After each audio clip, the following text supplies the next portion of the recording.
Hello, everyone. Before we get started, make sure to like and subscribe, and leave a comment saying where you're from and when you watched.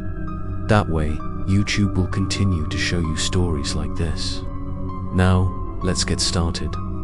Asterisk, the blue light from the mirror in the basement flared up violently, engulfing Kevin. Michael and Lisa screamed, rushing to pull him back, but only touched the cold air. Kevin was sucked into the glass like smoke, and then disappeared completely. The mirror shook for a long time before returning to silence, leaving behind a deadly silence. Lisa collapsed to the floor, sobbing, her trembling hands clutching the hem of her shirt. Michael stood there, frozen, sweat dripping down his back, his eyes glued to the mirror. For a moment, he saw not only himself and Lisa reflected in it, but also Kevin standing behind him, his face pale, his eyes pitch black. Kevin moved his lips as if he wanted to say something, but the sound was swallowed. Only a soft hiss could be heard. Michael pulled Lisa out of the basement. They ran up the hallway, their hearts pounding, but the feeling of being watched did not leave. The mirror seemed to have opened a door, and Kevin now belonged to the other world.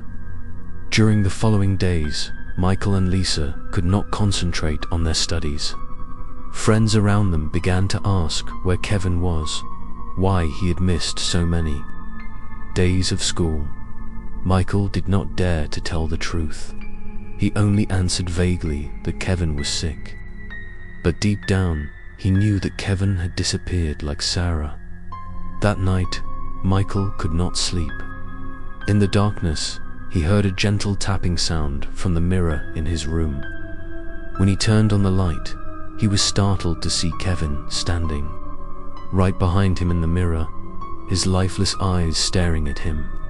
Michael turned round, but the room was empty.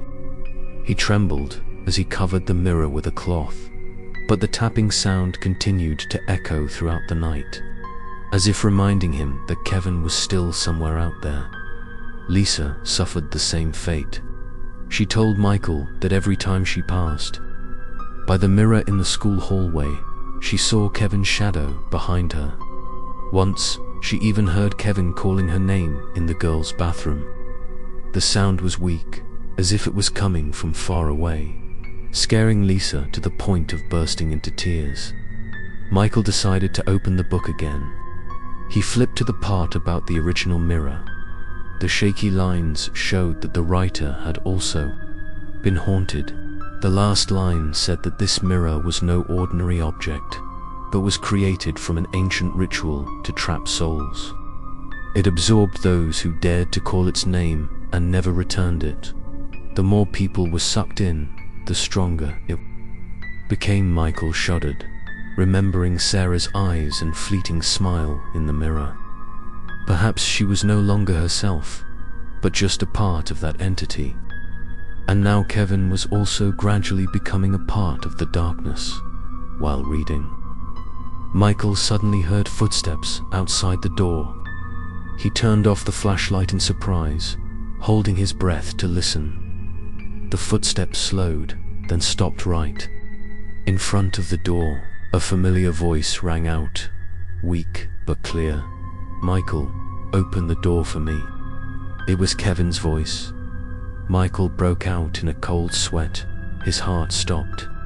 He knew Kevin couldn't be here. He pressed his ear to the door, but heard nothing. When he peeked through the crack, the hallway was completely empty. The next morning, Michael told Lisa. They both trembled, knowing that the mirror was trying to drag them along. Lisa whispered that they had to destroy the original mirror in the basement, but Michael hesitated. The notebook clearly stated, "Destroy the mirror while the soul is still trapped. It will forever turn into a nightmare, never to be released." This meant that if they broke the mirror, Sarah and Kevin would never return. Lisa burst into tears, sobbing that Sarah might be gone, but Kevin still had a chance. Michael felt hopeless. He was torn between breaking the mirror to escape the haunting, or finding a way to free his friend. During the argument, the lights in the classroom suddenly went out. The mirror in the classroom glowed faintly, and from it came a soft laugh. Michael and Lisa were speechless. In the mirror, Sarah and Kevin stood side by side, their faces pale, their mouths moving in unintelligible words. Both of them held out their hands, as if inviting. Michael held Lisa's hand tightly, his heart pounding like a drum. They knew that the choice they were about to make would determine their fate. The story is not over yet. Stay tuned for the next episode to see what Michael and Lisa will do when faced with the decision to destroy the original mirror or continue the ritual to save their friend.